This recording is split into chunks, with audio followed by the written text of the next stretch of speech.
Praise the Lord. தேவனுக்கு பிரியமானவர்களே, இந்த கால வேளையிலும் சக்தி வாய்ந்த விசுவாச அறிக்கையை நீங்கள் அறிக்கையிடுங்கள்.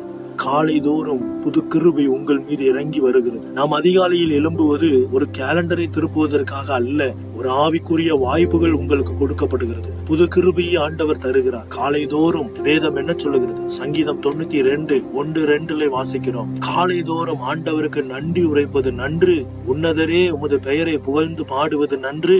காலையில் உமது பேர் அன்பும் இரவில் உமது வாக்கு பிறலாமையும் எனக்கு நீர் தந்து நடத்துகிறீர். கர்த்தரை துதியையும் உன்னதமானவரே உமது நாமத்தை நான் கீர்த்தனம் பண்ணுவேன். காலையில் உமது கிருபையும் இரவில் உமது சத்தியத்தையும் அறிவிப்பதும் நலமாயிருக்கும். அதிகாலை என்பது அவருடைய செயல்களை அறிக்கையிடுவது. எரேமியா 33:3 இறைவார்த்தை. வேதம் என்ன சொல்லுகிறது?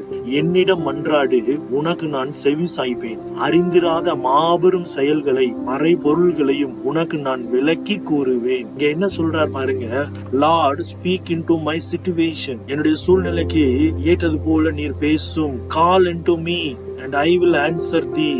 Just show me Lord, answer me, open my eyes. இந்த கண்களை திறந்தருளும், இந்த கண்களை திறந்தருளும். உங்களுக்காக முன்குறிக்கப்பட்ட தயாரிக்கப்பட்ட ஒரு தீர்வு இருக்கின்றது. ஒரு வழி பாதையை ஆண்டவர் உருவாக்கி விட்டார்.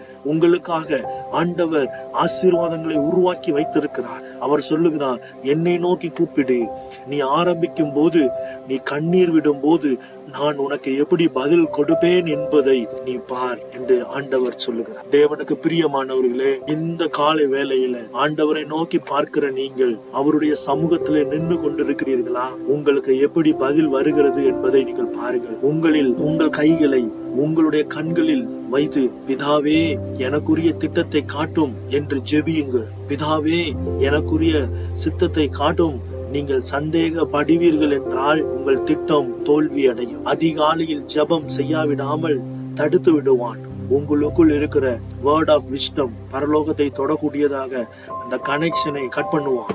அதனாலதான் உங்களை ஜெபிக்க விடாதபடி தடுத்து நிறுத்துகிறான். சிலர் இதை அடிப்படையில் ஜெபிப்பது அல்ல, இந்த காரியங்களை புரிந்து கொள்வதும் இல்லை. உங்களுக்கான பதில் இருக்கிறது. நன்றி செலுத்துங்கள். உங்கள் ஆவியை ஜெபிக்க ஒரு முனம் தேவைப்படுகிறது. அவருடைய மகிமையை உணர்வதற்கு, அவருடைய கிருபையை பெற்றுக்கொள்வதற்கு உங்களுக்குள் இருக்கக்கூடிய பதட்டம், உங்களுக்குள் இருக்கக்கூடிய நம்பிக்கையின்மையை காட்டுகிறது. உங்கள் பதட்டம் உங்கள் தந்தைக்கு அவமானத்தை உண்டு பண்ணும். ஆம் பிரியமானவர்களே, இந்த கால வேளையில பதட்டத்தோடு நீங்கள் வந்திருக்கிறீர்கள். என்னுடைய காரியத்தில் கடவுள் எதுவும் செய்யவில்லை என்ற செயல்கள் மூலம் அவரை வேதனைப்படுத்துகிறோமா? பிலிப்பியர் 4:6 நீங்கள் ஒன்றுக்கும் கவலைப்படாம எல்லாவற்றையும் குறித்து உங்கள் விண்ணப்பங்களையும் ஸ்தோத்திரத்தோடு கூடிய ஜெபத்தினாலே தெரியப்படுத்துங்கள். அப்படின்னா இந்த காலையில நம்முடைய விண்ணப்பங்களையும் ஸ்தோத்திரங்களையும் நாம் தெரியப்படுத்த வேண்டும். யாக்கோபு 1:5 சொல்லுகிறது, உங்களில் ஒருவன் ஞானத்தில் குறைவுள்ளவனாய் இருந்தால் யாவருக்கும் சம்பூர்ணமாய் கொடுக்கிறவரும் ஒருவனையும் கடிந்து கொள்ளாதவருமாகிய தேவனிடத்தில் கேட்க கடவான், அப்பொழுது அவனுக்கு கொடுக்கப்படும். உங்கள் வாழ்க்கையில் அடுத்து என்ன நடக்க போகிறது என்பதை அறிய வேண்டுமா? எஸ்ஐயா 30:21 சொல்லுகிறது, நீங்கள் வலதுபுறமோ சாயும் போது இடதுபுறமாய் சாயும் போது வழி இதுவே, இதில் நடவுங்கள் என்று உங்களுக்கு பின்னாலே சொல்லும் வார்த்தையை உங்கள் காதுகள் கேட்கும். எபேசியர் 5:15 சொல்லுகிறது, ஆனபடியால் நீங்கள் ஞானமற்றவர்களை போல நடவாமல் ஞானமுள்ளவர்களை போல கவனமாய் நடந்து கொள்ளுங்கள். உங்களுக்கு இருக்கும் ஞானம் உங்களுக்குள் பகிர்ந்து அளிக்கப்படுகிறது. 3 காரியம் மூலம்தான் இது நமக்குள் கிரியை செய்யும். இந்த ஞானத்தை நாம் பெற்றுக்கொள்ள வேண்டும். இந்த உள் உணர்வை நாம் பெற்றுக்கொள்ள வேண்டும். 3 காரியங்கள் மூலமாக இந்த ஞானத்தை நாம் அனாதி உணர்வை கர்த்தர் ஆத்துமாவிலே நமக்குள் வைத்திருக்கிற உணர்வுகளை நாம் பெற்றுக்கொள்வதற்கு 3 காரியங்களை நாம் செய்ய வேண்டும். முதலாவது ஜெபம், கருத்துடன் கூடிய ஜெபம். 2வது ஆராதனை, ஆழமான ஆராதனை, ஆவியில் ஆராதனை. 3வது தியானம், கர்த்தருடைய வார்த்தையை நாம் தியானிக்க வேண்டும். இப்படிப்பட்ட பரலோக காரியத்தின் மூலமாகத்தான் தந்தை இருதயத்திலிருந்து உங்களுக்கு கடத்தப்படுகிறது. அவருடைய உணர்வுகள், அவருடைய உணர்ச்சிகள், அவருடைய சித்தம், அவருடைய எண்ணங்கள் எல்லாம் உங்களுக்குள் கடத்தப்படுகிறது. ஆம் பிரியமானவர்களே, இதயபூர்வமான பிரேயர், இதயபூர்வமான ஆராதனை, இதயபூர்வமான தியானம், இதுதான் உங்களுக்குள் பெரிய மாற்றத்தை உண்டு. அப்போஸ்தலர் 9:11 இறைவார்த்தையிலே வாசிக்கிறோம், சவுல் குருடாய் போன போது, அந்த வெளிச்சத்தை கண்டு குருடாய் போன போது, இது என்னுடைய முடிவு அல்ல என்பதை அவன் அறிந்திருந்தார். அப்போஸ்தலர் 13:2 இறைவார்த்தையிலையும் அப்போஸ்தலர் 9, 10, 11 நாம் வாசிக்கும் போது, அங்கே அனனியா வாக்குவாதம் பண்ணி கொண்டு இருக்கிறதை நம்ம, ஆண்டவரே இவனை குறித்து எனக்கு தெரியும், இவன் பவுல் அநேக கிறிஸ்தவர்களை அடித்து கொலை செய்து கொண்டிருக்கிறான் என்று. ஆனால் ஆண்டவர், இவன் எனக்கு தேவை, பிரியமான இவன் எனக்கு தேவை என்று. இயேசுவுக்குள் பிரியமானவர்களே, இந்த காலை வேளையில நீங்கள் எழுந்து ஆண்டவருக்காக நீங்கள் ஜெபிக்க, தேவ சமூகத்துல ஆண்டவருடைய பாதத்திலே அமர்ந்திருக்கிற நீங்கள், இதன் காரணமாக பிற இனத்தாராகிய உங்களுக்காக கிறிஸ்து இயேசுவின் பொருட்டு பவுலாகிய நான் கைதியாக இருக்கிறேன். உங்கள் நலனுக்காக கடவுளின் அருளால் எனக்கு அளிக்கப்பட்ட பொறுப்பை பற்றி கேள்விப்பட்டிருப்பீர்கள் என எண்ணுகிறேன். இந்த மறைபொருள் எனக்கு இறை வெளிப்பாட்டின் வழியாக தெரியப்படுத்தப்பட்டது. அதை பற்றி நான் ஏற்கனவே சுருக்கமாக உங்களுக்கு எழுதியிருக்கிறேன்.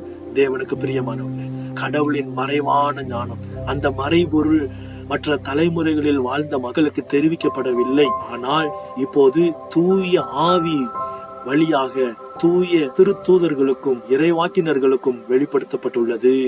அப்படின்னா கடவுள் வல்லமையோடு என்னுள் செயல்பட்டு எனக்கு அளித்த அவரது அருள் கொடைக்கு ஏற்ப அந்த நற்செய்தியின் தொண்டன் ஆனேன். தேவனுக்கு பிரியமானவர்களே, மறைவான ஞானம் ஆண்டவர் மனிதருக்கு தந்துள்ள ஆவி ஒரு விளக்கு போல, அந்த விளக்கு அவர்களின் உள்ளத்தில் இருப்பதை எல்லாம் ஆய்ந்து அறிகிறது.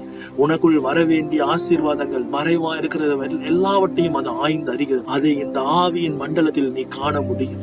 ஆவியானவர் துணையோடு மறைவானதை கடவுளின் ஆவி மூலமாக மறைவான ஞானம் எல்லாவற்றையும், பிரச்சனைகளுக்கு பதிலையும் உனக்கு கொடுக்கிறது.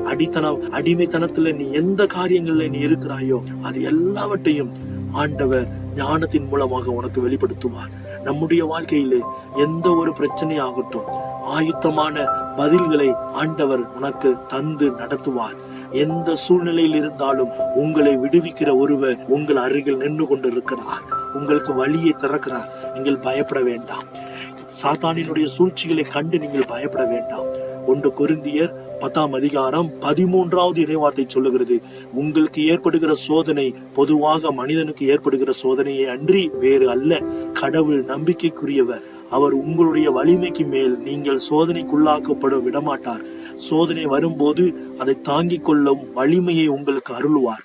அதிலிருந்து விடுபட வழி செய்வார். விசுவாசத்தோடு இப்பொழுது எல்லோரும் ஆர்ப்பரியுங்கள். ஆண்டவரை ஆர்ப்பரியுங்கள். ஆண்டவருடைய நாமத்தை ஆர்ப்பரியுங்கள். நீங்கள் 3 காரியங்களை சொல்ல ஆரம்பியுங்கள். Always an answer. விசுவாசத்தோடு சொல்லுங்கள், எனக்கு அவர் எப்போதும் ஒரு பதிலை வைத்திருக்கிறார். எப்போதும் எனக்கு வழியை ஆயத்தப்படுத்தியிருக்கிறார். எப்போதும் என்னுடைய பிரச்சனைகளுக்கு தீர்வு கொடுத்து கொண்டிருக்கிறார். அவர் என்னுடைய சகாயர். அவர் என்னுடைய எபினேசர். அவர் என்னுடைய எல் ஷடாய். கர்த்தருடைய நாம மகிமை அடைவதாக. கர்த்தர் உங்களை ஆசீர்வதிப்பார்.